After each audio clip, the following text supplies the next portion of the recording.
Selamat pagi, nama saya Bertogo dengan NIM 254012445 kelas LA05. Pada kesempatan ini saya akan menjelaskan jawaban UAS teks mining saya. Pertama, ini saya hubungkan dengan Google Drive dulu. Lalu untuk nomor 1, saya bangun model klasifikasi dengan menggunakan Large Language Model. Yang pertama, sini saya read dataset CSV-nya, yaitu data 1C.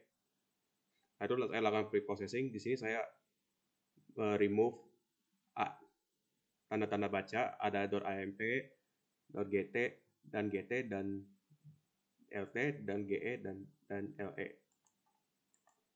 dari kolom tweet. Lalu setelah itu di sini saya melakukan regex untuk menemukan adanya kata-kata tanda garis miring x di sini, yang pada saat saya lihat di dataset di sini ada kata seperti garis miring x, itu saya hapus dengan menggunakan cara tersebut, cara ini.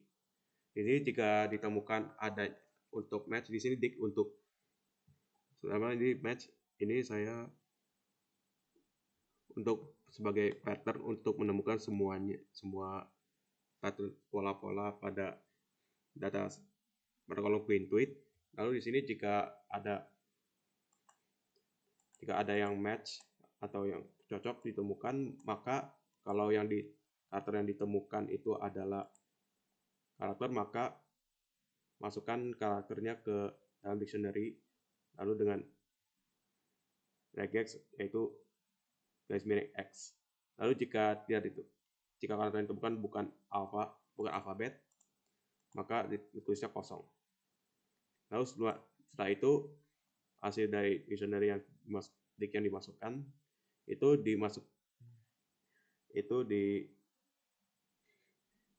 loop.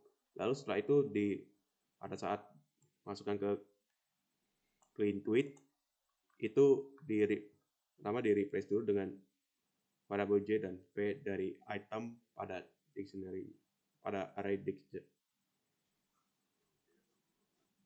Nah, itu saya remove URL, lalu itu ada remove juga ini new line, garis miring R, dan garis miring T. Lalu berikutnya di sini saya menghapus tanda pagar dan juga hashtag. Lalu setelah itu di sini saya juga mereplace rt user dan user dengan kolom dengan empty, dengan yang string kosong. Lalu berikutnya saya mereplace URL dengan string kosong. Lalu setelah itu di sini saya juga menghapus angka atau non alphanumeric, white space, dan juga mengubah huruf kapital menjadi huruf kecil. Oke, berikutnya, dan ini hasilnya setelah di clean tweet. Hasil clean tweetnya setelah di pre-processing. Lalu berikutnya nih saya remove punctuations untuk menghapus tanda baca. Lalu juga nih remove stop words, menghapus stop words. Dan ini untuk mendefine label-label, yaitu ada HS abusive, HS individual, HS group, HS religion, HS race, HS physical, HS gender, dan HS other. Lalu semua ini saya jadikan tulis, simpan ke dalam dataset dengan kolom labels. Lalu di sini saya split menjadi train, test, dan validation, dimana dengan train size-nya untuk training saya gunakan size-nya 0,8, lalu untuk test data dan validation data itu dengan size-nya sama-sama 0,1. Nah, berikutnya di sini saya melakukan install TensorFlow text dan TensorFlow dengan versi 2,15,0, dan itu saya gunakan untuk membuat model, yaitu untuk melakukan transformer dan juga untuk membuat model, karena itu membutuhkan versi TensorFlow yang beda versi. Lalu sih bisa transformers ini digunakan untuk nanti saya tokenizer. Nah, di sini dari transformer import config, tablet sequence classification, dan tablet tokenizer. Ini dari transformer saya juga gunakan untuk sequence classification, untuk import sequence classification. Lalu di sini saya melakukan hyperparameter tuning pada saat di berkonfig. Di sini saya memasukkan hidden egg-nya adalah relu sebagai activation function. Lalu di sini bobo dropout itu sekitar 0,2 dan jumlah label adalah 1. Lalu di sini dengan pre-train model yang saya gunakan adalah Cahaya Base Indonesian 522M. Lalu untuk tokenizer-nya saya juga menggunakan dari pre-train model. Lalu bisa dilihat ini adalah list tokenizer-nya, list kata-katanya.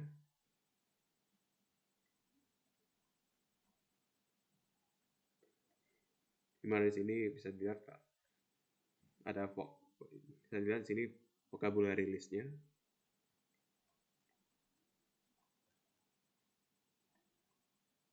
Berikutnya di sini saya melakukan tokenize dan encode untuk mengubah data pada train, test, dan validation menjadi input ID dan attention mask. Lalu di sini pada saat di train encoding, pada saat dipanggil tokenize function tokenize and encode, di sini saya menggunakan 400 data dari data train, 400 data paling atas dari data train, dan juga untuk validation testing saya gunakan 50 data teratas dari data validation dan test.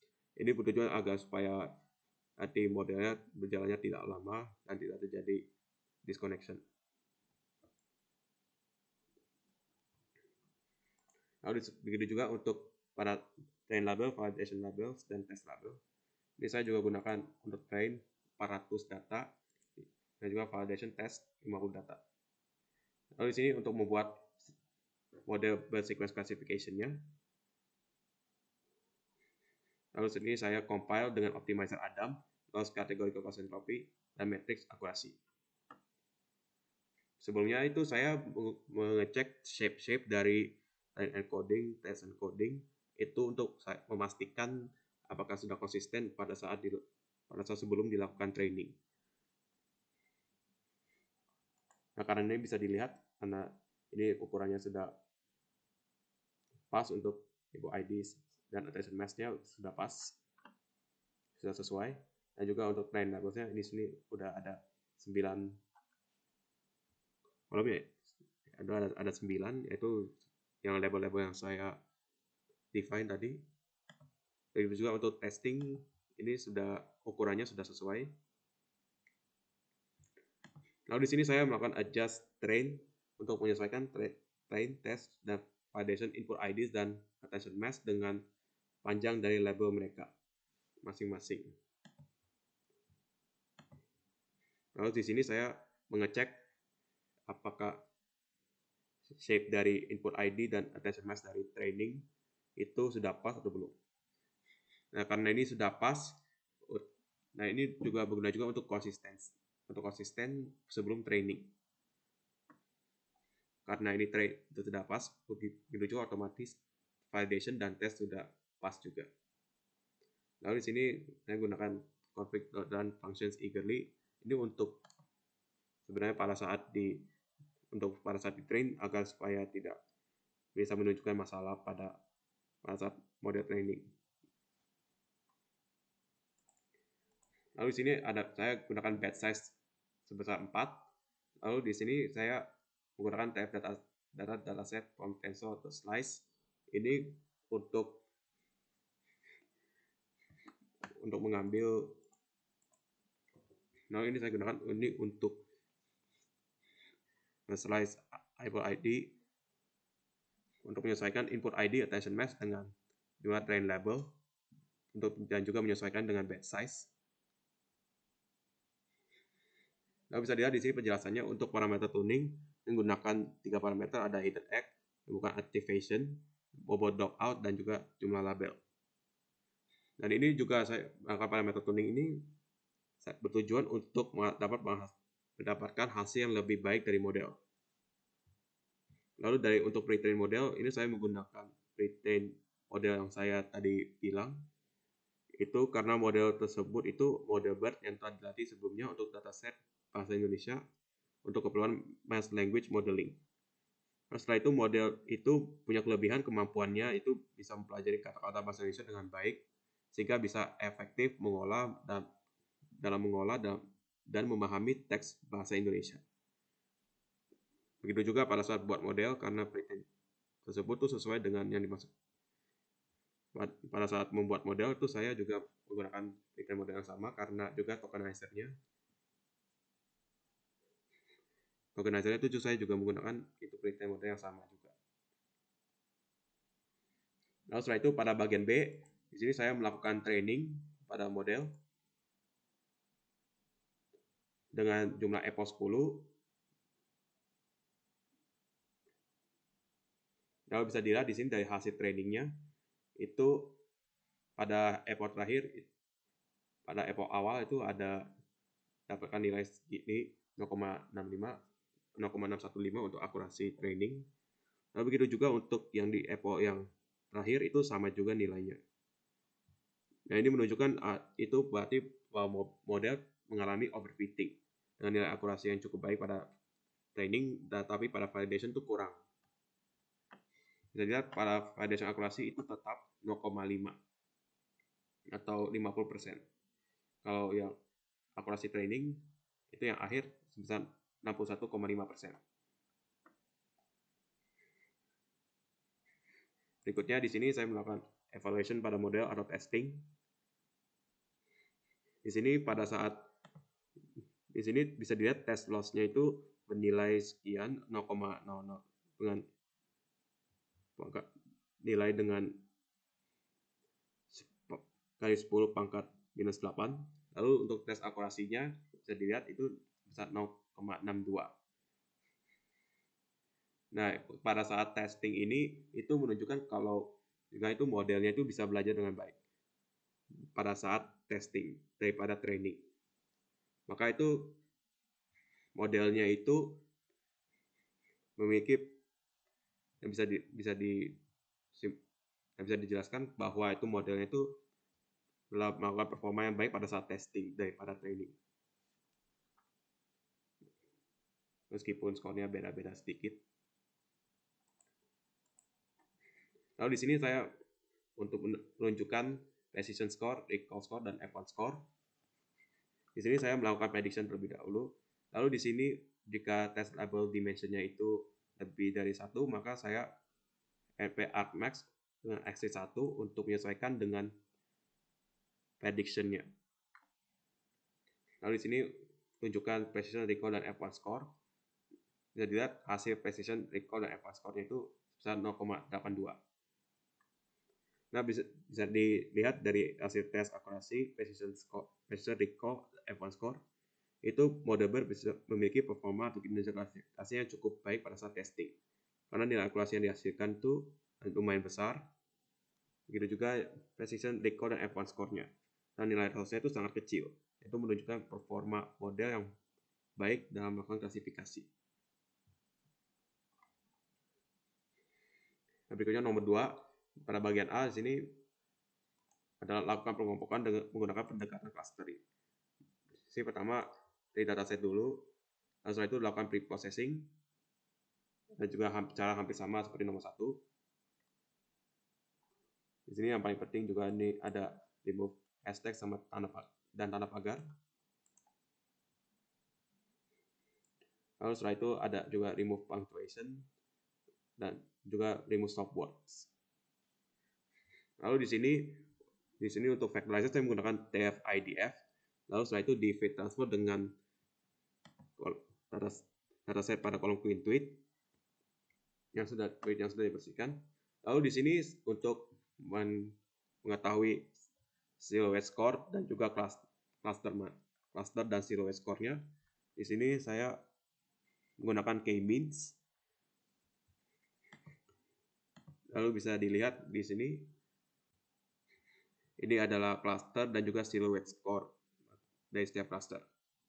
Dan ini hasilnya menunjukkan kalau cluster 11 itu memiliki silhouette score yang paling besar,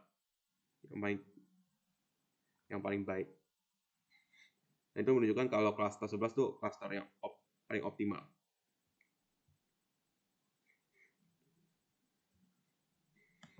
Lalu di sini bisa dilihat di sini untuk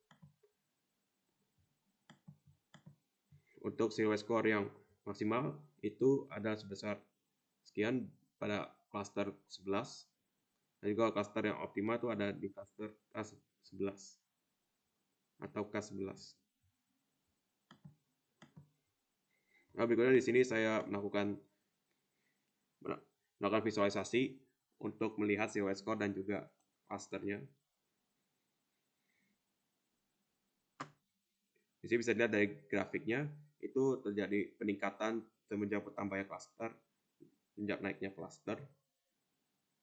Dan ini pada bagian ujungnya, itu cluster 11 memiliki yang COS score paling tinggi, atau paling besar. Dan pada ini cluster 2 itu COS score paling rendah. Nah, pada hasilnya bisa dilihat kalau cluster 11 itu cluster optimal dengan COS score yang paling bagus atau tinggi, maka pada cluster 11 dengan COS score 0,0147 sekian. Sehingga hasil perbandingan itu menunjukkan cluster K yang memiliki COS score paling besar adalah cluster 11.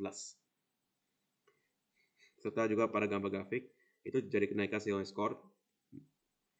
Ujung paling atas itu cluster 11 dan paling bawah itu COS score yang paling rendah yaitu cluster 2. Nah, berikutnya di sini saya melakukan personal analysis.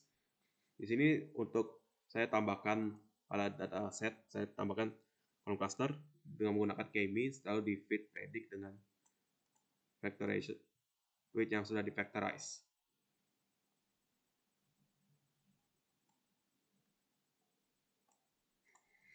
Lalu di sini untuk personal analysis saya menunjukkan top words atau kata paling atas dari setiap cluster. Di sini saya ini untuk by clusternya, lalu di sini cluster tweet itu mengiterasikan kata-kata dari dataset clean tweet untuk menyesuaikannya dengan. Lalu di sini saya ini untuk menyesuaikan kata-kata dari hasil dari cluster ini dengan kata-kata dari dataset yang clean tweet. Dan setelah itu di join dengan ini head 10 itu sebagai untuk menunjukkan yang kata-kata paling atas itu sebesar top 10 atau paling 10 ke atas. Lalu sini tunjukkan top words-nya dari setiap cluster. Kita dapatkan hasilnya sebagai berikut.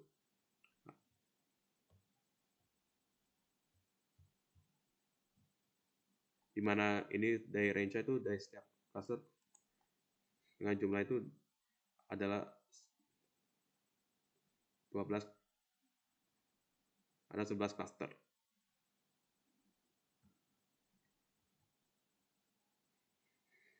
Nah, pada bagian C itu membuat model topic extraction. Pertama, ini saya membuat model topic extraction dengan LDA atau Latent Daily Select Allocation. Pertama ini saya set jumlah topiknya ada 10, lalu membuat model LDA-nya dengan Latent Daily Select Allocation. Lalu setelah itu di train dengan memasukkan factorization weight-nya itu memasukkan di sini ada parameter weight yang sudah di-factorize. Lalu di sini ini untuk mendapatkan dari setiap topik itu untuk mendapatkan kata-kata yang sudah diekstrak. Mendapatkan kata-kata yang sudah diekstrak dari data itu yang sudah di-factorize. Dan begitu ini ada hasilnya. Dan misalkan 6 topik atau jumlah topik itu diasosiasikan dengan nilai 10. Itu buat train modelnya. Lalu hasilnya dapatkan hasil ekstraksi 10 kata yang menjadi topik dari data teks pada clean tweet.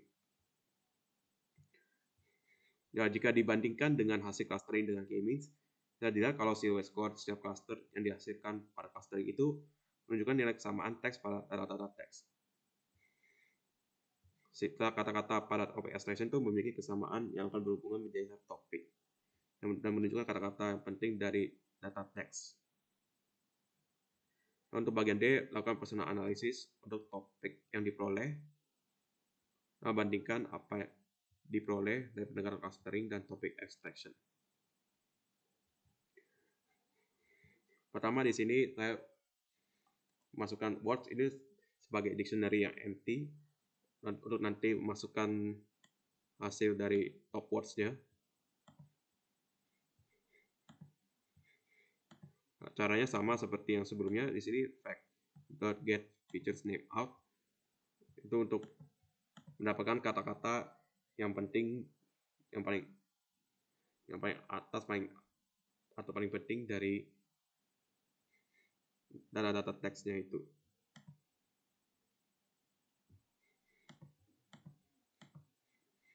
Lalu di sini saya juga pakai loop yang keduanya untuk looping dari item word dictionary words-nya. Lalu bisa dilihat dari sini hasilnya topik 1 dan topik 10 dan juga kata-kata yang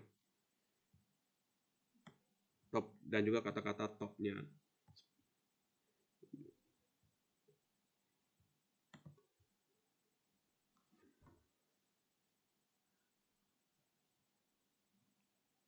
Nah, hasil top words itu menunjukkan 10 kata-kata paling atas dari setiap topik, dari topik 1 sampai 10, yang menunjukkan kata-kata tersebut memiliki nilai tinggi. Kan top words 10 kata teratas yang menunjukkan kata-kata paling penting. Berikutnya untuk nomor 3, di sini pertama saya dulu melakukan pdread CSV ada 3C. Nah, setelah itu saya lakukan pre-processing. Di sini case folding untuk mengubah huruf kapital dari kecil, menghapus angka kartu non-alphanumerik. Lalu setelah itu di sini saya menghapus tempo.co Jakarta, yaitu ada itu semacam URL dari data beritanya. Jadi saya hapus. Lalu setelah itu remove white space.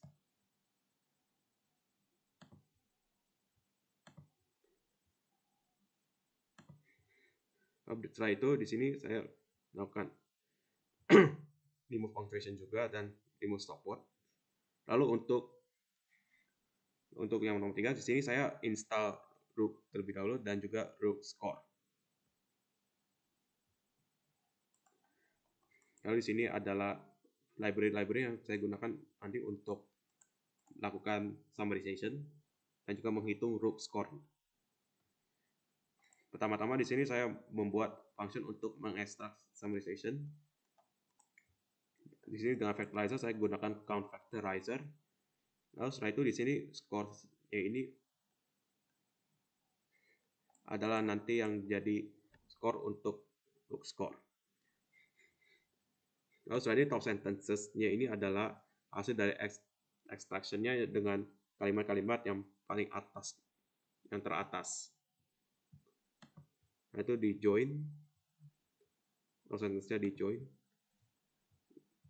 Dan ini saya membuat function untuk menghitung atau mendapatkan Rook Scores. Di sini pertama saya define dulu function Rook. Di sini Rook.getScores, lalu ada juga parameter summary dan reference.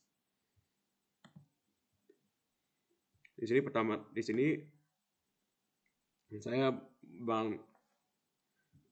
saya mendefine ada 4 array dan ini yang nanti akan ditambahkan dengan summary top 3 dan top 5 dan juga Rook Score top 3 dan top 5 dari summary tersebut. Nah, pertama di sini saya looping dari dataset 3 iteration rows.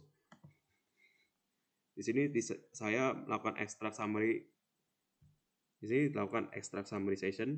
Lalu setelah itu hasil dari extraction dimasukkan ke dalam array summarize top 3. Lalu setelah itu hasil dari perhitungan dari root score dari summary top 3-nya itu dimasukkan ke dalam array root score top 3. Begitu juga untuk yang summary top 5, diekstrak dulu, masukkan ke dalam array-nya, dan juga ini untuk menghitung root score dari summary top 5 itu juga dimasukkan ke dalam array-nya. Nah, dan setelah itu tunjukkan top 3 dan top 5 summary dari top 3 dan top 5 summary dan juga root score mereka. Di sini bisa lihat ini data aslinya. Lalu bisa dilihat juga dari summary top 3-nya itu berikut ada summary-nya.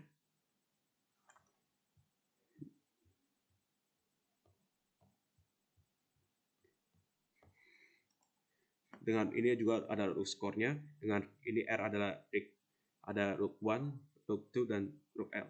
Ini adalah recall, precision dan F1 score. Di sini bisa dilihat, dan juga ini ada top 5 summary-nya untuk setiap data. Untuk data teks yang pertama, itu juga ini data teks yang kedua dan yang ketiga. Nah, bisa dilihat di sini hasil dari recall, precision dan F1 score dari semua root dan pada semua data itu nilainya sama 1 dan juga F1 score-nya itu 0,99 sekian. Dan itu hasil outputnya menunjukkan kalau recall, precision dan F1 score dari root 1, root 2 dan root L itu dari setiap root itu bernilai sama dan menunjukkan root score yang bernilai sangat baik. Itu menunjukkan extraction summary yang dilakukan itu memiliki fungsi yang baik dalam mengambil poin-poin penting dari data teks. Pendapat saya, itu nilai-nilai dari root 1, root 2, dan root L itu bernilai bagus. Sehingga pendekatan yang dilakukan itu menunjukkan kinerja yang baik dalam mengambil poin-poin kata yang penting dari setiap data teks. Jadi sekian penjelasan dari saya. Terima kasih.